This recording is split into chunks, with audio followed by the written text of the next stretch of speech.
Hi, this is H.C. Bailey, and welcome back to Let's Play Final Fantasy. Today, I'm going to guide you to Crescent Lake. So I'm going to get in the ship, and I'm going to sail to the southern tip of the peninsula to the south. So that's where we're going to go.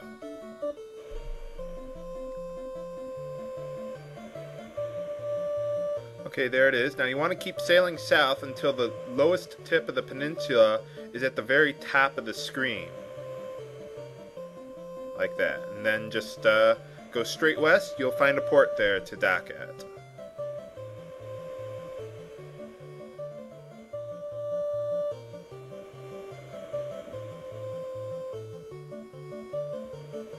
There we are. Okay, now that we're here, don't be afraid to use your magic. The enemies are a little tough for your current level development, so just be careful, but it should be alright.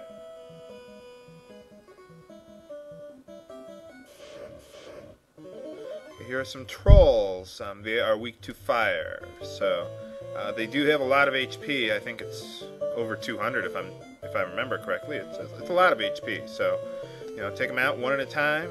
Just make sure you get your fire spells going. Good job. What the hell are they doing anyway? They look like they got a migraine headache going or something.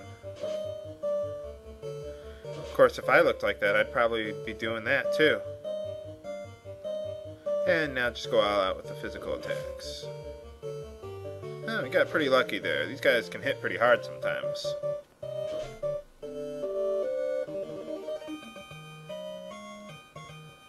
Alright, good experience in gold too. So now you want to go around the southern edge of the lake, walk around it clockwise. And just some cobras and scorpions, nothing hard there.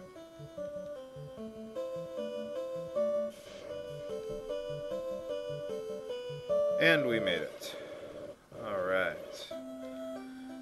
Item shop doesn't sell anything new there. There's a lot of good stuff at the armor shop, so let's take a look there. Okay, now there's some minor upgrades for the fighter. Like you want to get, let's see, a silver shield. I'm just going to give it to Yang so that, well, yeah, I guess I'll sell my equipment first. Sell everything except his body armor there, because you're going to get the silver equivalent of them, which is slightly better. Now, a couple of these you actually get, you can actually find them in upcoming areas, but as before, I mean, they're so deep into the caves that you'll find them at, that, I mean, I'd rather just buy them now and get it out of the way. Also, the buckler is a type of shield that the red mage can actually equip. So, yeah, let's get that. It's one of the only shields that he can actually equip, so we're going to make sure he has that there.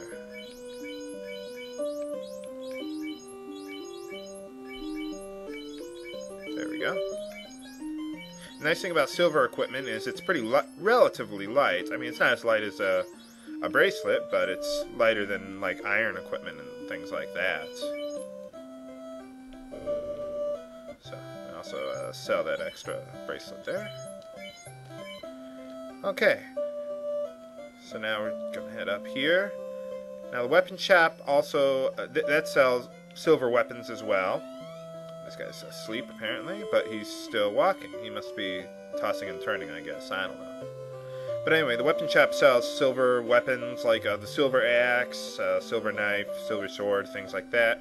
The silver axe is, again, slightly more powerful than the silver sword, but it's like comparing the short sword to the hand axe, you know. I mean, the fighter, let's take a look at his hit percentage.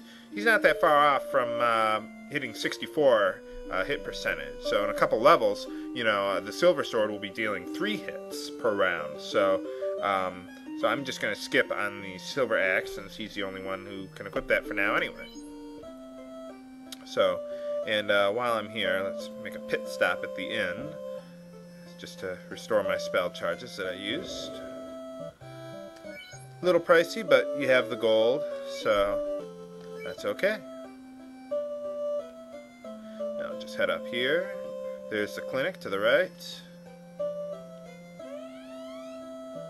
Alright. And these magic chaps here, they're for level 6 spells, but we're not going to have those for several levels, so I'll save the analysis on that for later.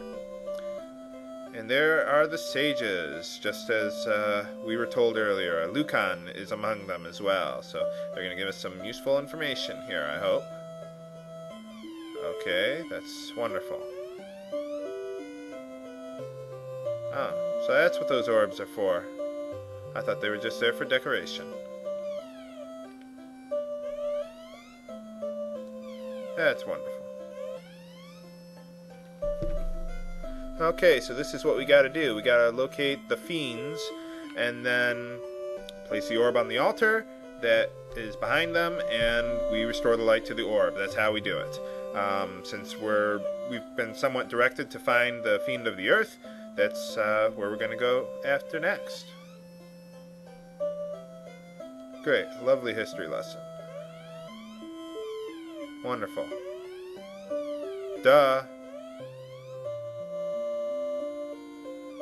That's nice. I have to keep that in mind. So when we restore light to the earth orb, we want to come back here, talk to these guys again. Not all of them. I think only one of them does something new, but...